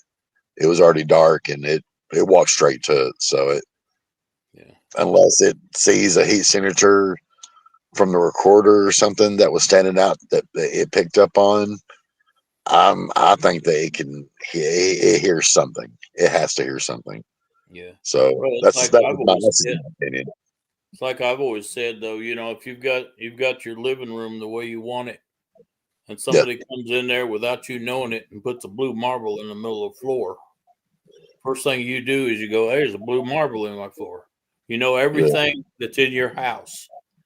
And I think they know absolutely any changes in the forest. I really think that. And I don't know. I know you can smell the alkaline in those batteries, though, because I can smell it. So I know they can. So, it could be something to that. Brian asked, do you cover the light on the with tape so they don't see it? I think he's talking about the recorder. No, I purposely do not. Let me ask you a question I wanted to ask you a while ago, because I was told I was pretty much batshit crazy because, well, I am, but I didn't think the question was. I had said one time, I think that when they don't want you to find their tracks, they're smart enough to go from tree to tree. And that would include, adult Sasquatch. And I was told that pretty much that I didn't know what I was talking about and they were too heavy to be in the trees. You said you saw one in the tree. Do you have a opinion on that? Yes. I think they spend a lot of time in the trees. I think they travel through trees. They stalk through the trees. I think they hunt from the trees. I think they communicate from the trees. I think they also, to prevent from making footprints in the mud and the dirt, I think they also may be stepping on the trees and utilizing the trees for travel. It wouldn't leave no tracks that way. That's just an opinion I have. And being that we've seen them up in the trees, or up in that one tree, but there's been times too, whenever the team would be in there and there's 6 or 7 of these things surrounding our camp, and they're sounding off from all different directions, and they're up in the trees. I have no doubt in my mind they're up in the trees. I think they're very, very comfortable in the trees. Well, That's tell her about the tree houses, Wendell. Yeah, it depends on the area where they're going to definitely be in old growth forests where they can get up in trees like that. But what he's talking about at Stillmore, where's an area, these pine trees are probably as far I can't read. They're huge. Well, up in 2 trees about 100 yards from each other, there's an area where the tree limbs has been broken, weaving back into where it makes what would look like a nest, but the limbs that underneath that are huge. So, I mean, it's not from like a eagle or something. This is all live growth still, but they just been twisted into each other, and it's still alive. It's not a dead nest that's been brought in. So they've done this over time, and they're a straight line from each other, and there's a game trail that goes right between these 2 trees. We believe that they have some that's perched in either tree that's conducting the hunt. So when game goes by, they can communicate to somebody on the ground what's coming. People possibly, that moving in the area too, driving in and driving out. But from these 2 vantage points, you can see 200 yards either direction behind them, or in between these 2 trees is 100 yards. So there's that game trail that goes right between down to a valley there. It's a funnel. So whatever's up there is coordinating something. So we believe that they're actually hunting from them 2 trees, coordinating with people, things on the ground, other ones.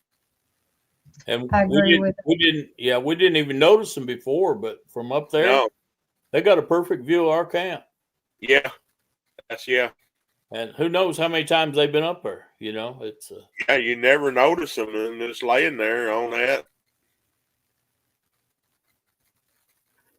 John Muncie said, "You guys need to get up here in my area to investigate. I have little time for this, but we'll make time if y'all want to come." Trying to get Miss Fee to come too. He's actually in your backyard there in Arkansas, and he thinks the world of you guys. So, where does he live? He lives in Arkansas. Let's see if he puts his huh? Well, do you know what county he's out of? We're going to see if he puts it out there or either text me. Wyatt says, "Hey, Wendell, Dale, and Neil. I'm from northern Arkansas. Grew up in Keniston, live in Harrison now. Not looking for specific locations. Just wondering what part of Arkansas you guys are from." I'm from Franklin County, but I know a lot about Boone County. I know a lot about Newton County too. So you're in some spots that's known for some activity. I know that area very well. I used to live up there years ago. So, and it's good to see someone from the Newton County and Boone County area. Appreciate it. This is interesting. Brian says he has had recorders turned off within 20 minutes of leaving. Have they had that happen where recorders were purposely turned off? I've had my recorders go dead within 4 hours, but I've only had a situation once where it was turned off, and that's whenever I'm not sure what happened to it. What it was is that whenever my son's recorder got messed with, I think it had picked it up and was playing with that recorder and turned it off and turned it right back on by accident, the recorder itself, because I noticed whenever I was listening to that recording, there was a recording after my son's recording, and I didn't even notice it until later on the next day when I picked it up, or a couple days later when I picked it up. And all you hear is thunder and lightning, but you hear something shuffling around inside that tree stump where I had that recorder at. And also when I picked up that recorder, there was a bunch of leaves pushing on top of that, inside that hole. He said he had activity in northern Arkansas and southern Missouri. Carl, when he's not on his medication, he makes some pretty good remarks. He says, I wouldn't want them to attack me from above like on the movie Congo and pee on me like it's raining. Okay, Carl, go back in your corner. Okay. I agree. We have Mountain Home. We've been to Mountain Home. I've been to just outside of Springdale on checking an eyewitness account. I'm from Central Arkansas, and Dale's pretty close to me over by Painburn, Heber area. Yeah, I'm in Cleburne County. I'm in Van Buren County. We have Marcus that's up in the Mountain View area. Robert Taylor in BC that's over at Ball Knob. And Chief, it's over on the Saline River. Yeah, he's over in Paris. So from mid Arkansas, huh? Yeah, he was over in the Paris area. Yeah. And from mid Arkansas north, we have it pretty well covered. South Arkansas, we have some connections with people, and we hadn't done a lot of investigations down there. We need to. It's just getting the time and money to get down that far. Polk County. I got a couple of crazy stuff happening in Polk County. What do you guys think of that area? Is that Russellville or Mena? I don't really. It's Russellville. I think White Ash Mountain. Yeah. Okay. Yeah, I've got some property in northern Johnson County that is definitely had activity. And if you keep going to the east, there's just my property isn't that far from north of Russellville. So just from me traveling up through there, I've seen stuff on the side of the road that catches my attention, like the X's, tree bows, structures, and they're right there on the highway. I mean, these things are not shy about putting any kind of structure or any kind of tree manipulations where they're right there on the road. You can see them. I mean, they're not shy about it here. White says, heck yeah, guys, I will check you out. Put your YouTube channel and your Facebook out there for them. It's Arkansas Boys is the YouTube channel, and it's spelled with a W and a Z on the end. Arkansas is SAW, and then Boys is BOYZ, and it's hunting and fishing and Bigfooting, as you got put in the description to pull up the YouTube channel. The Facebook pages is Arkansas Boys, and then it's also the FOUKELORE Bigfoot investigations, and the one that puts us all together is the Arkansas Bigfoot Cartel, which that's about 4 different groups that we all get together and do these investigations with. All right. If you guys have any more questions, put them up there because we're about to wrap it up. Renee says, do you think they post lookouts if they have young ones around? I would say yes. Definitely. We've experienced that. Even if they don't have young ones around. Yeah, they post lookouts. Yeah. That's where the knocks come from. Yep. Mm-hmm. I think so. and whoop. Sometimes they don't do a knock. They'll do a different vocal whoop. And like the last time when the Michelle Bunn and Paul Bunn come in, they were new. They'd been Bigfooting everywhere and heard a few knocks way off and heard a few whoops.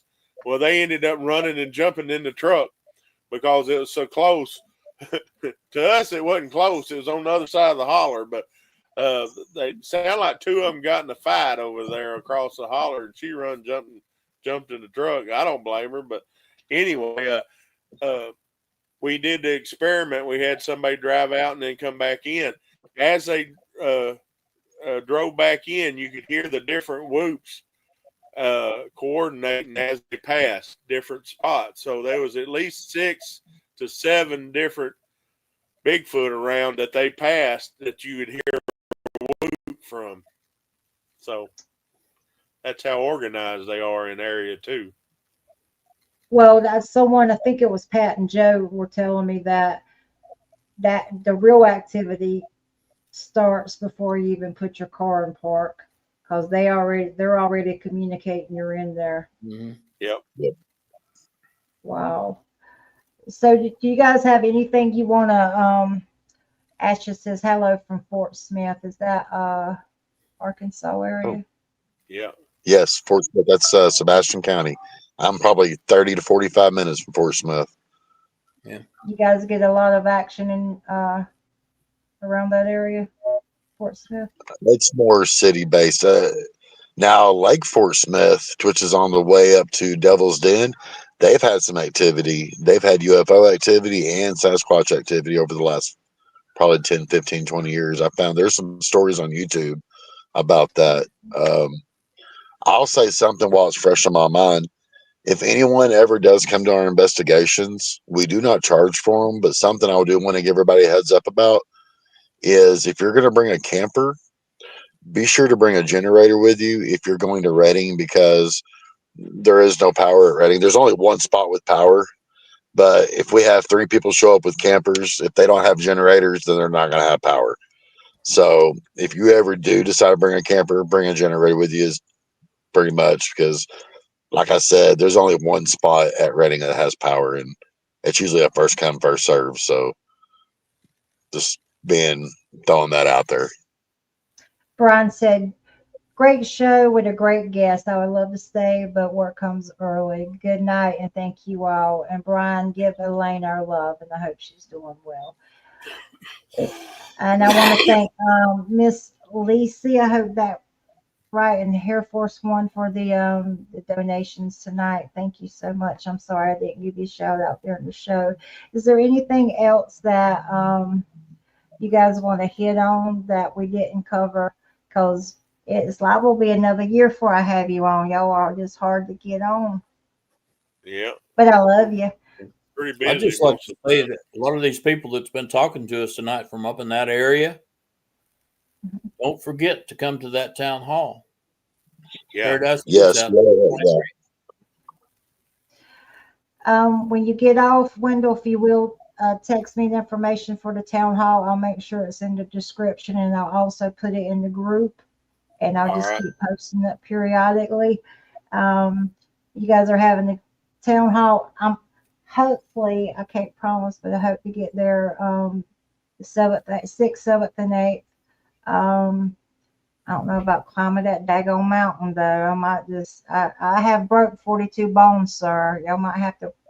Well, I got a big old tent and a queen size bed you can sleep on in there. So it ain't blue, is it? The tent ain't blue, is it? So no. yeah. Okay. Squatch fate. Here I thought we all loved each other. Daggone.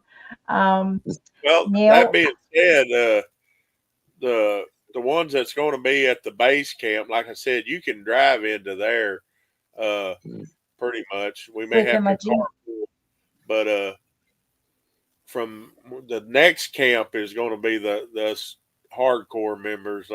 Not no pun intended there, hardcore, but Taken. So if anybody wants to, they can stay at the normal base camp. I ain't gonna guarantee what activity you may be able to run off, but anyway, the second satellite camp is going to be the scary and interesting one. What happens. Well, if I have to, I'll sleep in my Jeep. So There you it's go. all That's good. what a lot of us does. That's Mhm. that's what So Clint we pick our expects. cars. It's all good in my hood. Let's see here. Well, I think that's about it. So put the meet or the town hall back out there one more time. Also send it to me, and we'll go around, and each one of you guys can just put something out there you want to say in closing. Okay? All right. The town hall meeting is at Paradise Pizza. It's February 8th. It's from 2 o'clock to 3 o'clock. We'll start, or 1 o'clock to 3 o'clock. Let me get it right. 1 o'clock we'll start and do our regular presentations and tell who everybody and everything. And then the last hour is just a question answer session, and we'll try to get everybody's information if we need to contact you further. But that's February 8th. That whole weekend, the 7th, 8th, and 9th of February is our normal where anybody can come. It's just open to the public, and we'll be camping at Redding and go to these other areas that we have. That way, anybody can camp, and it's not hard to get to Redding Camp and everything. So, looking forward to seeing everybody. And if anybody is experienced Bigfooter and wants to go to the December 6th, 7th, and 8th, contact me. Either email me at arkansasboys at gmail.com or message me on Facebook or Neil, and we'll get back in touch with you and kind of check everything out and tell you all the more information and go from there. Dale, you're next. Where's Puppy at, by the way? Where's your puppy at, by the way? The Bigfoot dog. Come here, boy. Come here. Come here. Say goodbye to Miss B. He's like, ah, leave me alone. I really enjoyed tonight. This has been fun. A lot of good questions. A lot of good questions. I really enjoyed it. And I hope to see a lot of you people that was comment tonight. I hope to see y'all up in our area up there. Maybe come say hi. I think you made a few friends tonight, fellas. Neil? I'd like to start out by saying thank you for having us on your show. And I just like the idea that there's a lot of other people starting to catch on to what we're doing, and it's starting to slowly spread the info. And also, too, we have a podcast called the Seekers Podcast. You have to type in the word podcast. You got to type in the word podcast. And we've been doing that for a little bit over a year now. And we talk about a lot of our past investigations and future ideas. Also, too, I am going to have a project for my son that's not around this area no more. He's always wanted to communicate with the Sasquatch, so I am going to start working on some kind of program in honor of him. I've talked about it in the past, but I kind of held off because I kind of wanted to figure out exactly more in detail what I wanted to do. So, but then again, you know, it's always going to be something new that I'm wanting to try. So just bear with me. Well, I'm a little upset. You guys need to promote and share your podcast in my group. We support podcasters. And Wendell, you're in the group. You guys share it in the group, because I guarantee you the people in there would love to listen to you guys and follow you guys. You made some really good friends tonight. I think you got some new followers too. And but please do share that in my group on Facebook, and I'd be grateful. And I didn't know about it. Or I've been watching you guys. So shame on me. And I have one more question. Have you guys seen any portals? Not me. Nothing I knew of. I don't know about Okay. Neil. Neil was like, I haven't seen nothing. No, I haven't seen no portals. No, Neil was Instead, I in the haven't activity. I was having fun. I haven't seen no portals. All right. Hillary said, what's your channel again? They're going to go look for it. You guys make sure you like and subscribe their channel too. We Put it have It's right going down there. to be the Seekers Arkansas Podcast. Boys and Seekers Okay. Podcast. You Say it have one to more type time. into their podcast. Seekers Go ahead. Podcast. And what was the first one? Arkansas Boys.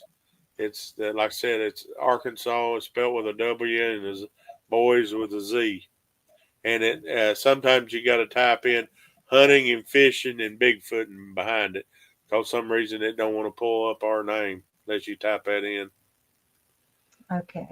Well, gentlemen, I appreciate you coming on, and I hope you come back for a third time. 3 times is a charm, and I will try to let you know something about December as soon as I can. Okay. All right. Yeah. I want to say this has been learning too, because there's like 2 different things I've learned on here: the blue, and there was another one there that we've never put together. So talking like this, we found some new avenues to do investigations with. The comments are great. I have to say there are some really great people in the comments, and I learn something every time. But isn't that what it's always about? Yeah. Learning from each other. I think you guys are awesome, and you rock. And all I got to say is them Arkansas boys don't play. Much respect, brothers. Yeah. Respect you. Mhm. Thank you. Thank you.